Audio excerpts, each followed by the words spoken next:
panel, at the point at which the concept of womanhood in low-income nations and high-income nations is so radically different as to have Western feminism become actively detrimental, we think that it is totally fair and reasonable, and in fact, feminists within low-income countries should be compelled to reject those forms of feminism from high-income countries. Two arguments in the speech, but firstly, some setup. Firstly, let's talk about what these different forms of feminism are likely to look like. So we think that, generally speaking, in low-income nations, the goals of feminism probably look something like education for girls. It probably looks something like the ability to work while being culturally accepted. It looks like being able to move away from things such as arranged marriages. And I think what really unites all of these ideas is specifically the concept of economic liberation. That is, these are goals in which women are granted the ability to make their own capital, to earn agency through that means. Okay, and I think, secondly, it's really important to highlight that high-income countries, on the other hand, do not face the same problem, right? Women within high-income countries, although they do face very real sexist pressures, generally speaking, are far less prone to having those concerns about their own subsistence, right? We think it looks far more concerned around things like media representation and sexual liberty, which we do acknowledge is important, but specifically we think is misprioritized in the context of low-income nations. The final thing to say here is that traditionally high-income nations are very culturally Western and white due to historical elements such as colonialism. We point out that in contrast, low-income nations are likely to be far more diverse dependent on their cultures. All right. Firstly, why was socioeconomic status such a big discriminator, and why was it so much more important than the uniting factor of womanhood?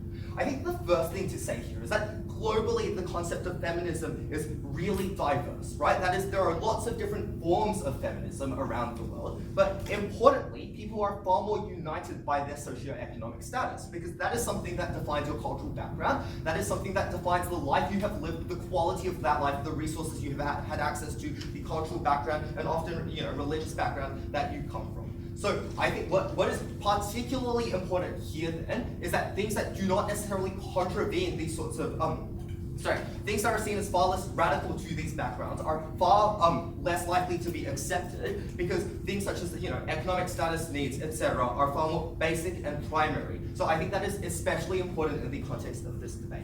The second thing to say here is that oftentimes Western feminism, it does not particularly care about women of color, right? It's mostly focused around a movement of women that grew from the Second World War, at which point they were invited as volunteers and manufacturers. I think that traditionally women of color have been excluded from that narrative. Okay, cool. So why was this setup really important? I think what it is here to say is that feminism, at the point at which it departs from Western narratives, becomes far more pragmatic, right? For two main reasons. The first thing to say is that you simply concentrate the lobbying of the movement on specific actionable issues. That is, you're not particularly likely to pass a large amount of, sexual liberation policy in a nation that is perhaps quite conservative due to religious factors, etc. But at the point at which women seek to, produce utility and get jobs and labor for their own self-development, we think that was far less likely to be controversial. We thought that was a means by which they could get leverage to sort of eventually proceed into those later forms of feminism. And note here that this is essentially what happened with white feminism, right? In the Second World War, at the point at which women, started volunteering and they were seen as being able to work in roles such as banking and manufacture, etc., that gave them lots of capital to do things like,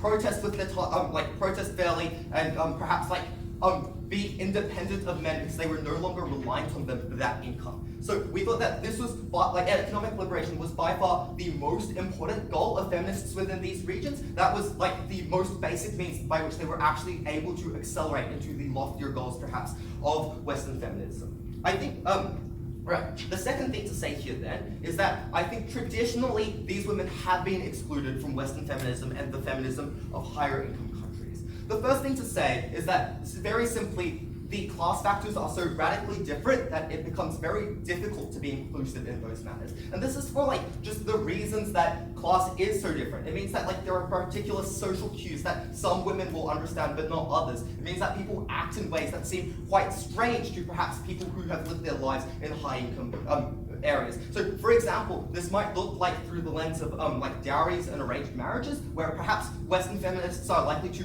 really condemn this. But even insofar as this is something we ought condemn, for many women in like low-income regions, this is the means by which they advance socially. This is the means by which they actually garner that capital to eventually further liberate them. If you perhaps marry up into a politician's family, you now have a lot of influence as the wife of that politician. You are able to lobby them very directly for capital. And I think considerations of this kind are uniquely not those that can be conceived of feminists living in high-income countries, because that's not an experience they've ever had to live through, right? That is cool. Okay, cool. The second thing to say here is that the point at which you lobby for Western feminism, this is really likely to be a rejection from the patriarchy, right? And this looks like these ideas being portrayed in things like media as being very radical and not accommodating of traditional culture. It looks like things like, people saying that the Western world is trying to like sexually, corrupt the women of that nation. That was especially pernicious because it meant that all the Western soft advances, such as the right to work, were also likely to be, collectively, contained within this label of feminism. You were far less likely to get those basic changes that allowed women to, at the very least, live their own lives independently. And I think the final thing to say here is that the feminist movement in general gets far stronger because you capture a far larger share of women within that country.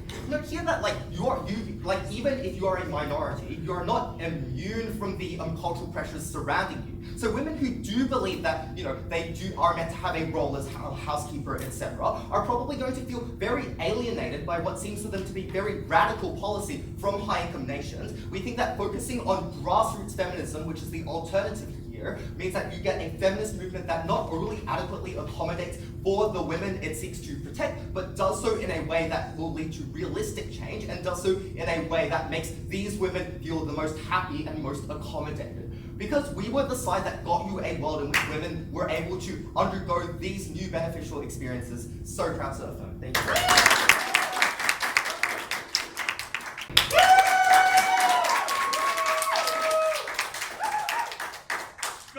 My mother has decided to call me during 2 debates now. This is going really well for my phone time. I love her dearly, but yeah, timing not ideal. All right. So, the government's characterization of today, I'm sorry to amuse you, Isabelle. The government's characterization of today's debate seems to fail to account for the differences within the social classes, as they have highlighted, that occur within the same countries, right? Referring back to our topic that we've just wonderfully discussed with everybody, we are looking at movements in different countries from one another. So broadly low-income countries and broadly high-income or higher-income, wealthier countries, right? So we feel that the separation that's been created, the segregation between these movements, is not only unnecessary, but actively, to use the government team's word, detrimental to these movements across these countries. So we're looking here that we're not, on our side of the house, we're not implying that we need to necessarily create stronger or more permanent or fixed ties. That may be an option. We are simply outlining the reasons to you that we should not be these movements should not be actively distancing themselves from one another. Because this is a path to a fractured movement, and we believe that a fractured movement will end up, in the long run, being a weaker movement. So I'm primarily going to be talking about a little bit about this idea of the fractured movement and how cutting off support from wealthier nations to developing nations is, in the long run, in pursuit of the overall goals, in a moment, unideal. And our, what's his one? The deputy opposition leader will be talking about the bad messaging that this sends and why we have strength in numbers and unity. I take me away. I have a question about fractured movements. In a fractured movement, who do you think is more likely to be disadvantaged? Feminists in high income or low income countries? Excellent question. I think the feminists in low income countries are going to be more disadvantaged within the fractured movement, because while we may have in our own, right, in the sort of country-sized echo chamber that we may live in, we may see media attention presenting our own issues at home first and foremost. It's not going to, we believe, totally ignore movements in other countries, firstly. Secondly, it will tie into my substantive about why cutting off support is the wrong way to go about things. But I'd like to also discuss a few other issues that I believe the government failed to properly discuss. So when we look at this homogeneous nature that the government is proposing, is the status quo, do we say that this is really the case, right? Do we not already acknowledge the different goals that feminism has in different countries, right? In certain countries, it is really important, crucial stuff that everything is crucial, right? Sorry, let me not be mistaken, right? We're looking in some countries at genital mutilation, and in other countries, we're looking at positions on boards, okay? So the differences are there. We acknowledge the differences exist. But what do we see from wealthier nations? We see the ability to have support through funding, right, or through actual activity directly applied to developing nations, okay? So what does this look like? It may look like not charitable, but charitable foundations that are either hands-on or perhaps a step back, right? We can see that in some cases, money is a solution to a problem, okay? If you need to build schools, you need to fund the construction of the schools, and if it's raising money that's the issue, then you have that. And where are you going to source that from? You're going to source that from the wealthier nations. People have more to spare, okay? But if you need the hands-on activity, the physical constructions of the schools, for example, if I'm going to use the same example, where do you source that from? Again, you can source it from the wealthier nations who are able to encourage, say, volunteerism in the pursuit of their construction, or you can use these initial, these funds that previously discussed to fund a grassroots movement within that country. But is it at a separation of feminist movements in developing and wealthy nations? No, that is unity within those two movements. Yes. Can you contribute to something that you believe in but is not necessarily aligned with you? In terms of financially, oh right, okay, you support, well let's take it back to the question of an overall goal. What is the overall goal of feminism? We don't believe the government has characterized a specific idea, but if we could put it in simple terms, we're looking at the empowerment, advancement of women in the pursuit of gender equality, okay? So you may not face the same issues that women in different countries face as any member, of any gender in a wealthier nation, but you can still offer support to these nations financially or with your time. So let's have a look at why cutting off support. A couple more reasons why cutting off support is super, super detrimental. Okay, as I've said, in some cases, financial support is a huge contributing factor to a solution to a problem. It is not the solution to certain problems that are politically entrenched, but that comes from, but then we look at the idea of why a fractured movement is a weak movement. I'll put it aside for a second. Okay? When money solves a problem, when it buys books, when it builds a school, when it buys food, when it buys water, when it supplies teachers and supply education to start and support the grassroots movement, it is a key part of the solution. Now, let's look at what I put over here, if it comes back to my mind. That's right, we were talking about the fractured movement. When we fracture this movement, we leave ourselves with a reduction in transmission of ideas. Okay? We restrict the information that's going between. It is an awful historical, no more points. It is an awful historical and present reality that feminist movements have excluded women of colour. But this debate, when we centre ourselves in wealthy nations or developing nations, how does that tie itself as super relevant to today's debate when the USA might be considered a wealthy nation that is still excluding women of colour, right? This is not the future direction of feminism, which is why we need to push this idea of unity, which is what our side of the house will be pushing. And when we look at the fractured movement, we've got the less transmission of ideas, as I just discussed, but also just fewer numbers, okay? If money's not the solution, what is? Social and political pressure.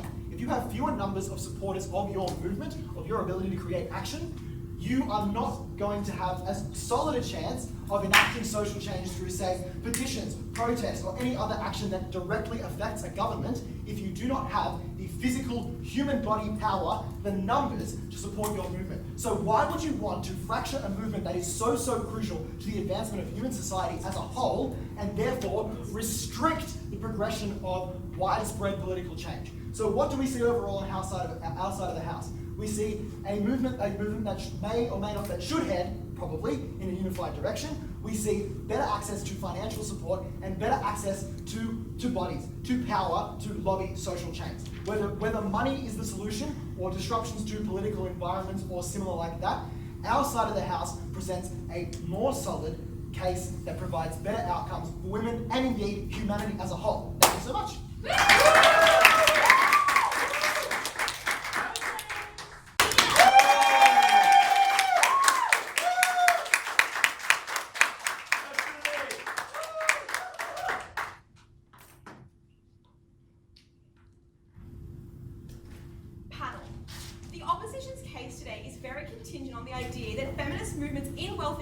Wanted to support women in low economic countries in the first place. Not only that, it's also contingent on the idea that financial aid is the best mechanism to support these women. one response to this here. This is not mutually exclusive, and if it is, people in these countries are likely to be alienated by these donations and possibly not even be able to access it. And further, it reduces the long-term capacity and autonomy of low-income women, and they will become dependent on these feminist movements in wealthier countries. So the minute that these movements decide to stop funding these women, suddenly they have all of these issues which they cannot solve. Finally, women are unlikely to financially support low-income women over themselves. Humans are naturally egocentric, and because women are so invested emotionally and are so involved in these issues, because many of them affect women's bodily autonomy and women's right to live, basically, it's more likely that these women will want to prioritise issues that impact them. And as opening government already outlined, which I will further go into in my own speech, there are very big differences in the issues that affect these women. Therefore, it's likely that women in wealthier countries will want to support themselves. Now, I think it's really important here to re-outline setup. Opening government already proved that womanhood is unique and can be heavily influenced by your socio-economic status, and we agree with this setup, but there was something that opening government didn't talk about, which was the reason that there were these fractures in the movement in the first place, and that was because third and post-wave feminism was a response to how fucked up the feminist movement had become for three main reasons, The first was that there was a complete lack of intersectionality. This looks like the poster child of the feminist movement being a white, wealthy, able-bodied woman, which in today's debate we were comparing white, able-bodied, rich women in developed countries versus low-income women in developing nations. And finally, we saw that this division and lack of unity prevented change and understanding of what the feminist movement was truly about. Here is where we differentiate ourselves from opening government. First of all, we provided contextualization of why this issue exists, that being the third and post-wave feminism responses to what the movement had become. Secondly, we showed you that this mechanism was preventing that meaningful change, and we will also show the importance later on in my substantive of intersectionality. And finally, our side of the house provides autonomy for women in low-income countries. So I wanted to ask, without interrupting, earlier you mentioned that the minute these movements stop funding other movements, why do you feel that this funding will actually stop? Because I think, as I characterised, it's likely that women would want to put that same funding into issues that concern them. We've seen women in a lot of European countries protesting. We've seen women in Poland protesting, abortion laws. Whilst Western countries are much more developed, these issues still deeply impact them and affect them. So it's likely that they wouldn't want to fund these women in low-income countries, which sucks and is shitty, but that's just the status quo at the moment. On to my first point of substantive, what are the benefits of alleviating pressure in the feminist movement, which is extremely fractured and divided? So obviously the most obvious benefit being that the movement becomes less divided. Now what happens from here? The first thing is that women are able to lead comprehensive and meaningful change specific to them, and the movement becomes more credible and understood. We've heard so much rhetoric recently around there's feminazis and there's all these different types of feminism. What does feminist actually look like? And this would be such a valuable opportunity for the feminist movement to define what it's really about and for women to actually outline issues that affect them. We live in a world where voices and issues are being lost in division and the polarization of issues. So let's do a comparative here. In lower income countries, we see issues being, some of which have already been outlined very well by opening government, but access to education, access to period products, and even sexual education. Moving away from traditional cultural practices, one of which I thought was important to bring up being female genital mutilation. And in wealthier countries, we see things like workplace rights, the pay gap being really important. And in both worlds, we see gender-based violence also being really important. So overall, it's evident that the experiences of these women are different, but both are still really important, and both require different treatments and different solutions. As I've already characterized earlier on in my speech, individuals are really egocentric, and therefore women in the movement want to prioritize issues that are specific to them. And this is why essentially women in lower income countries are being not only left behind, but aren't even being heard, because it's the white women in wealthier countries whose voices are dominating this movement and not allowing the issues that affect specifically women in lower income countries to be heard or discussed. Not only that, it's very typical in the feminist movement for women to want to speak on behalf of other women. So we have women in wealthy Western countries talking out about genital mutilation. These women who have never experienced this before. So it be much more valuable and beneficial for the women in these countries to actually be able to speak up and talk about these issues and promote these issues as they affect them, and they have a deeper understanding of how these issues can be solved.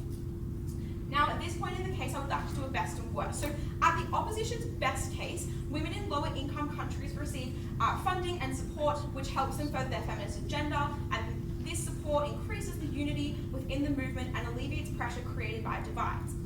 At their worst case, women, as opening government already outlined, may not even accept financial aid. They gave solid analysis to us of why it was unlikely that women would accept money.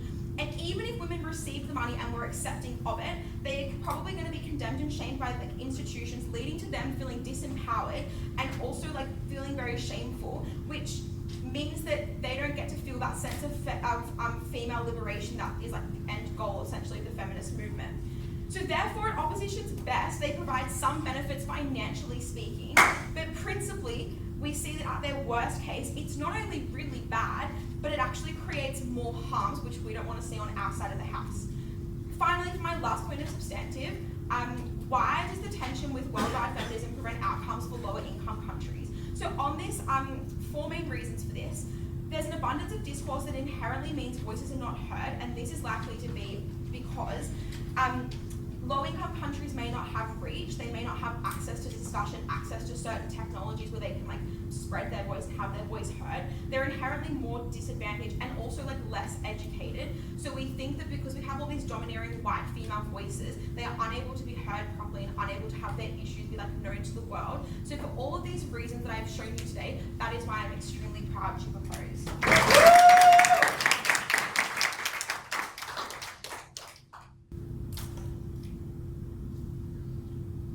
What government fails to understand, opposition fails to understand in this debate, is that it doesn't matter if the ethos of feminism is the same in developing and developed countries. What matters is the perception of feminism in these developing countries and the way that the perception changes the way that access is gained for these feminist movements. The most important thing in this debate is that we have better outcomes for people in lower SES countries. We think that the way that this happens is through changing the perception of feminism in a patriarchal society that has had years and years and years of historical, of men being the best and of their structures being surrounded around patriarchy. What needs to change is not the perception is not what feminism is not the fact that white feminism exists. The thing that needs to change is the perception of the patriarchy's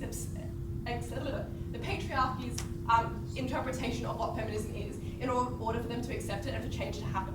The first thing I'm going to do in this speech is talk about why high-income country voices are the only ones heard in feminist discourse, and why the thing that we uniquely bring you at closing about the feminist discourse is the most important thing in this debate. The second thing I'm going to do is talk about why the movement needs to be defined apart from this discourse, and why this leads to feminism being more accepted, and why this is obviously a good thing. The third thing I'm going to do is talk about why third-wave feminism and its impact is the most important thing in this debate.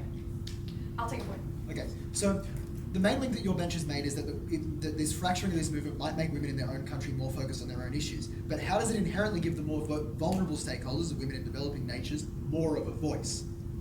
Okay, so the reason that it gives people in high-income countries more of a voice is because they inherently have more access to platforms, to education, and to things that make their voices heard in this discourse. When we have when we have these feminist discourses that is quite fractured in third-wave feminism, the voices that are heard are inherently high-income countries' voices for 3 main reasons. This is my first point. The first is that they have access to education. They have access to being able to express these ideas clearly and to be able to publish papers, to be able to get up and do debates about these sort of things. They have access to this that people in developing countries who are struggling to get an education just inherently do not have. The second thing here is they have access to platforms that influence the movement. So when we get up and see an amazing woman make a TED talk, she has access to this platform that inherently people in developing nations who have never had public speaking training, who have no way of getting their information out there, do not have. The third thing is colonialism, lol, enough said. The second thing I'm going to talk about in this speech is why the movements need to be defined apart from the discourse. So this is building on what we heard from OO, but we uniquely bring you the extension of why this discourse is particularly so harmful in the context of third-wave feminism. The first thing is that when we consider feminism, although we heard from opening opposition that they can help these countries because they've been through it before, that we can help them with right to vote. The difference is there's not a feminist alive today that would have had anything in higher income countries that would have had anything to do with those initial barriers and the initial struggles that were overcome. Therefore, it's a very tokenistic, approach, and it means that it takes away autonomy from these people and makes it seem like, once again, it's the way, like, the high-income people coming in and being like, well, we did this like several hundred years ago.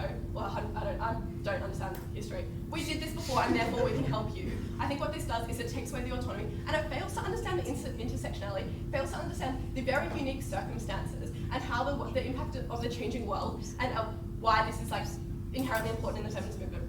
So a little bit of context that was set up by Opening is that, like, the thing that opposition has failed to consider is in these patriarchal societies, it's the influence. Feminism needs to be accepted before any change can be made. Therefore, it doesn't matter if the feminism is white feminism or like high income feminism is good. What the thing that matters is that many in patriarchal societies in low income nations look at that and be like, fucking Taylor Swift, like that bitch, what is going on? And therefore they inherently discount all of the feminist movement. This is obviously really bad. Okay, so I think the perception of in low income countries is like this perception okay, so it's a misinterpretation of feminism, and that's really bad. We think that the reason that feminism is misinterpreted is because of like the figures in high income countries who are portrayed as feminists are often seen as things that are not considered desirable. It's not a palatable feminism for many lower income countries. And I think what we need to do is also talk about what do these lower income countries look like, where there needs to be struggle, where feminism is still struggling. I think the first thing it is, it's like usually an inherently patriarchal society. Most societies are continuing to be patriarchal, but these ones are not patriarchal, are like quite overtly patriarchal in that like you may not be able to have access to education if you're a woman. You may be more likely to be killed at birth, or I'm not going down that road, sorry, like retract. You may be less likely to get access to education. You may be more likely to force into arranged marriage. Therefore, it doesn't. Okay. So, why is Stoic feminism and its impact the most important thing in this debate? So we are able to bring you meaningful change in specific ways that Opening opposition is not able to bring you. So the reason that we come up over OO is that they provided a claim that the only way that high-income countries could benefit the feminist movements was to provide economic strength. We think this is like detrimental for two ways. Firstly, we don't think this is necessarily mutually exclusive. You can distance yourself from a movement and still donate to it. There is nothing to stop women in high-income countries from donating to grassroots organisations. We think this is probably a better way to do it, because if these countries can focus on what needs to be done for themselves and then like put up websites to be able to get funding, this is probably the better way to do it, because it provides autonomy and it's specific and targeted. So we think that we bring this. We also think that we provide autonomy that OO isn't able to provide, because these and by providing autonomy to the feminist movement in low-income countries, we also provide like a better sense of community, and means that more people want to be involved. The reason that we come up over CO is they fail to understand the patriarchal societies that exist and why it is so. Even though it doesn't matter if they have the same ethos, at the end of the day, what they need to do is about representation, it's about interpretation, and therefore that's the thing that's the most important. The reason that we come up over G is that over OG, we uniquely provide the mechanisms why the fractured nature of the third wave feminism is particularly problematic, and we provide the benefit to feminism as a whole. So proud to propose.